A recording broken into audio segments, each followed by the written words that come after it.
When you want to talk about what talk radio is talking about, you've got to call Holland Cooke.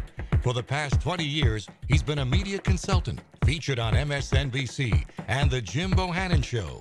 Holland helped found a tech startup company, and you can thank him for the audio system that eventually evolved into today's satellite radio.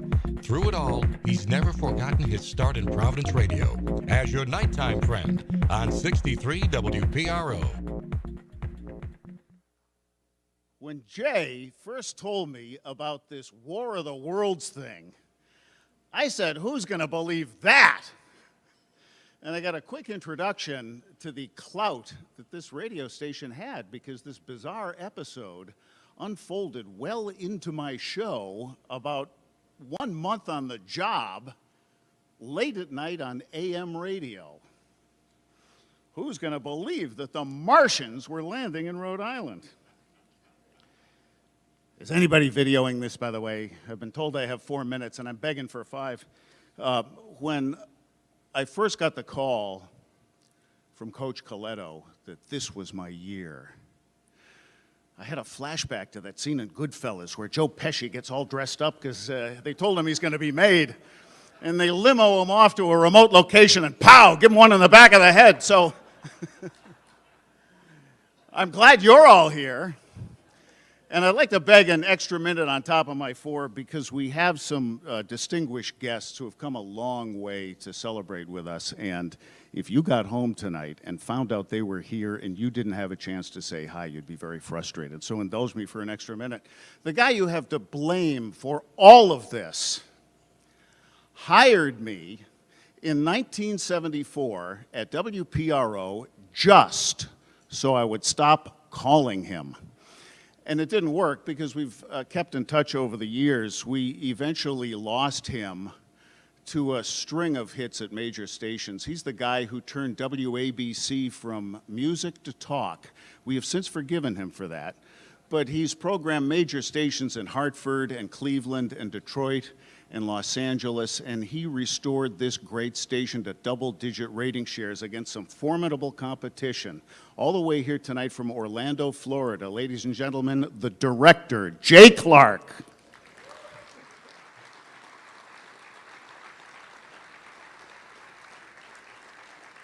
Also at table 8, Jay's boss, our GM in the 70s at WPRO. He was actually my boss's boss on 3 different jobs. We ended up losing him to run the late, great Outlet Radio Group, and he helped me get to Washington, and nobody has been more supportive of my career than Uncle Dick. All the way here tonight from Chicago, our GM, Dick Rackovan. Mr. Rackets.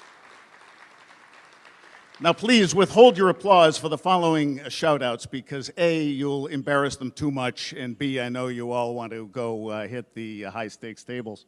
But dear chum, long-suffering client, we worked together in 3 different markets in North Carolina before he took the job he has now, running all the Entercom stations in Boston. This is the boss man of WEEI and the Red Sox Network and WAAF and my client, WRKO. But he and I first met in the parking lot at Channel 12 in East Providence. And I know this sounds like a dope deal, but it wasn't. This was on Labor Day, 1979, before either of us had gone blonde, and we were hosting adjacent hours at the Jerry Lewis Telethon Fish Bowl. I was one of the pro personalities. And he was one of the jocks at GNG. Phil Zachary is in the house tonight. Also at table 8, he winces when I called him the older brother I never had, Talkers Magazine publisher Michael Harrison. And many of you know Michael's bride, Bernadette, who is a longtime network radio writer and producer. Thank you for coming tonight. Paul Goldstein is here all the way from Pittsburgh. Talk about being up late on a school night. Doug Steffen will be on 400 or 500 radio stations tomorrow morning and every morning for the rest of his life. Tom Kreitler is on 300 stations, including WPRO, with a Money Pit home improvement radio show every weekend. He's been my client 17 years. You'd think we would have fixed it by now. And I have 3 college roommates here tonight playing hooky tomorrow morning, but usually you hear him twice an hour every weekday morning on WCBS in New York as Joe Connolly. And Joe and I are green with envy because Chuck Thompson and Larry Jameson are retired, whatever that means. So thank you all for being here, and thank you all for being here for personal reasons. Also with us tonight in spirit, my mom and dad, who left us just several years ago, in both cases just a couple of weeks before their 92nd birthday. They were always so amused by my career choices. And they would be proud of you for being here tonight, especially my dad, because when I was just a little guy in the 1950s, my dad took me to work one day to show me where he went every day. And he was a school teacher in the inner city in Springfield, and he taught what we used to call special class. So he would be very proud what local radio is doing here tonight for the Special Olympics. Local radio can do special things if you still have some local employees. Time flies. My dad was the same age as Salty Brine, who, when Jimmy and I were pro personality, Salty was the old man. Salty then was 12 years younger than I am now. Do the math. I got a call from Providence City Hall in 1975. I was the music director at WPRO AM. My job was to firewall Jay from the record guys who came bopping in, zonked out of their gourd every Tuesday morning. And we got a call from City Hall with an unusual request. They wanted a copy of that week's #1 song. There was a time capsule that had been sealed in 1900 to be opened 75 years later. And all the stuff that was inside was supposed to tell us who Rhode Islanders were in the year 1900. And they were going to repack the time capsule with a bunch of stuff from 1975 and seal it up for another 75 years to tell the folks in 2050 who we were.